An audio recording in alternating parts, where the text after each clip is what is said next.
नमस्कार मंडळी. आमचं चालू आहे पाच ठिबक गोळा करणं. हे मशीन पहा किती भारी आहे. याला इथं भोस कधी येईल दाखीवर ह्या पाय याच्यात इंजर सिग्नली घालून द्यायची. इकडून जे आहे ना ते असं करून घ्यायचं आणि याला इथं एक नट द्यायला तो फिट करून घ्यायचा. ते फिट करून घ्यायचा.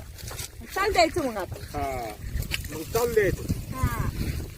काय झालं नळीला लंबी आहे 300 फूट डायरेक्ट. ते फेल गेलं जरा आमचा कार्यक्रम, कारण शेंड्याला पाणी नाही जायला.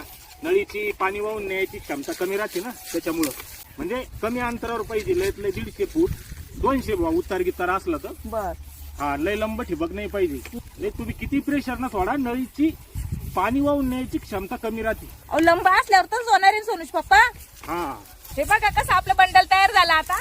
हे चिरकुट चिरकुट आणते. हा हे पहा आता हे चिरकुट घेतलं म्या. 2 ठिकाणी बांधून घ्यायचं याला.